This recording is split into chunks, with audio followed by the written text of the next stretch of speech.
Audio Jungle.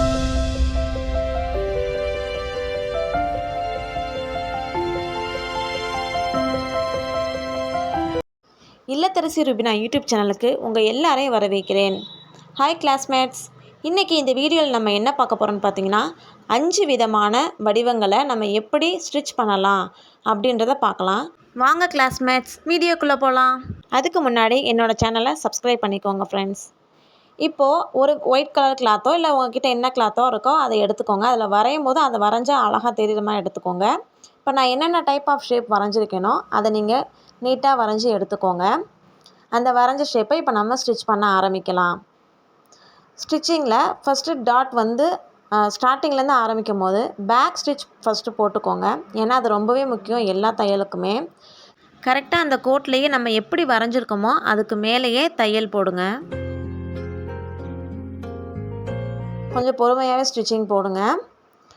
நான் இந்த வீடியோஸில் தான் கொஞ்சம் ஃபாஸ்ட்டாக போயிட்டுருக்கே தவிர நான் ரொம்பவே ஸ்லோவாக தான் இந்த ஸ்டிச்சிங்லாம் பண்ணேன். எனக்குமே ரொம்ப கஷ்டம்தான். உங்களுக்கே தெரியும், நான் இப்போ தான் ப்ராக்டிஸ் பண்ணிகிட்ருக்கேன். என்னோடய ப்ராக்டிஸு எப்படி இருந்தது அப்படின்றத நான் உங்களுக்கு சொல்கிறேன். இந்த வளைவெல்லாம் ரொம்பவே கஷ்டமாக இருந்துச்சு. கொஞ்சம் பொறுமையாகவே பெடல் பண்ணி நீங்கள் வந்து திருப்பிக்கோங்க. நம்ம பழக பழக ஈஸியாக பழகிடலாம். நம்ம எந்த ஒரு தொழில் நம்ம கையில் எடுத்தாலும் அதில் நமக்கு வந்து கஷ்டம் இருக்க தான் செய்யும். இந்த கஷ்டத்தை நம்ம உடச்சி எரிஞ்சிட்டு வெளியில் வர்றது தான் நம்மளோட அது வெற்றியாக இருக்கும். அதனால் தொடர்ந்து நீங்கள் வந்து முயற்சி பண்ணிகிட்டே இருங்க. பயிற்சி ரொம்பவே முக்கியம். தொடர்ந்து நீங்கள் ப்ராக்டிஸ் பண்ணிகிட்டே இருக்க நம்ம ஈஸியாகவே நம்ம டெய்லர் ஆகலாம். நம்மளாலே நிறையா அழகழகாக இப்போலாம் எவ்வளவோ சூப்பர் ட்ரெஸ்ஸெல்லாம் வந்துச்சு, அதெல்லாம் நம்ம தைக்கலாம்.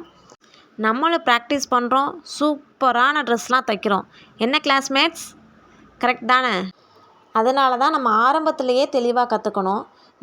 நம்ம ஸ்கூல் போகும்போது கூட ஆனாவனா காங்காச்சா இதெல்லாமே உயிரெழுத்துக்கள் மெய்யெழுத்துக்கள். இதை வந்து நம்ம ஸ்டார்டிங்லேயே படித்ததுனால தான் நம்ம 11th 12th வரும்போது நம்ம ஈஸியாக நம்மளால் வாசிக்க முடியும், நம்மளால் ஈஸியாக புரிஞ்சுக்க முடியும்.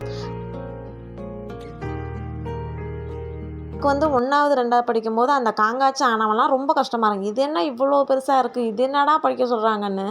ஆனால் இப்போ இது வந்து நம்ம சின்ன பிள்ளைங்கள பார்க்கும்போது இது கூட உனக்கு தெரியாதா, இது ரொம்ப ஈஸிப்பா அப்படின்னு நம்ம பிள்ளைங்களுக்கு சொல்லிக் கொடுப்போம். அதே மாதிரி தான் நம்ம வந்து ஆரம்பத்தில் வரும்போது நமக்கு அது கஷ்டமாக தான் இருக்கும். இந்த மாதிரி ஷேப்லாம் நம்ம போடும்போது கஷ்டமாக தான் இருக்கும். ஆனால் நம்ம இதை கற்றுக்கிட்டதுக்கப்புறம் நம்ம அடுத்தவங்களுக்கு சொல்லிக் கொடுக்கும்போது இது கூட உன்னால் பண்ண முடியாதா, இது ஈஸியாக பண்ணலாமே, கொண்டா நான் பண்ணித்தரேன் அப்படின்னு நம்ம நல்லா ப்ராக்டிஸ் ஆகி நம்ம ஒரு பெரிய டெய்லர் ஆனதுக்கப்புறம் நம்ம சொல்லுவோம். அந்த மாதிரி நம்ம சொல்லணும்னா நம்ம இப்போ என்ன பண்ணணும், சின்சியராக ப்ராக்டிஸ் பண்ணணும். நம்ம ப்ராக்டிஸில் தான் இருக்குது நம்ம எவ்வளோ பெரிய டெய்லராக மிஸ்டேக் இல்லாமல் நம்ம எவ்வளோ அழகாக ஸ்டிச் பண்ணுறோன்றது இருக்குது. இப்போது நம்ம என்னென்ன ட்ரா பண்ணி வச்சோமோ எல்லாமே கரெக்டாக ஈவனாக ஸ்டிச் பண்ணிக்கோங்க. அதுக்கப்புறம் ரவுண்ட் ஷேப்பு. அதே போல் ஸ்டிச்சிங் பண்ணும்போது துணி வந்து இழுக்கிற மாதிரி தான் இருக்கும். 2 கையால் இழுத்து பிடிச்சிட்டே நீங்கள் வந்து ஸ்டிச்சிங் பண்ணுங்கள். இந்த வளைவுலலாம் 2 கையால் நான் எப்படி வச்சுருக்கேன்னா அதே போல் 2 கையால் இழுத்து பிடிச்சி துணியை ரவுண்ட் ஷேப்லாம் ஸ்டிச் பண்ணிகிட்டே வந்தீங்கன்னா கொஞ்சம் ஈஸியாக இருக்கும். இதே மாதிரியே தொடர்ந்து 2-3 கிளாத்தை எடுத்து இதே மாதிரியே வரைஞ்சி நம்ம ஸ்டிச் பண்ணி பார்த்துட்டே வந்தோம்னா நமக்கு சூப்பரான தையலில் வந்து நம்ம அழகாக ஸ்டிச் பண்ணிடலாம். நெக்ஸ்ட் வீடியோவில் சந்திக்கலாம். பாய் கிளாஸ்மேட்ஸ். மறக்காமல் என்னோடய சேனலை லைக் பண்ணுங்கள், ஷேர் பண்ணுங்கள், சப்ஸ்கிரைப் பண்ணுங்கள். தேங்க்யூ ஃபார் வாட்சிங்.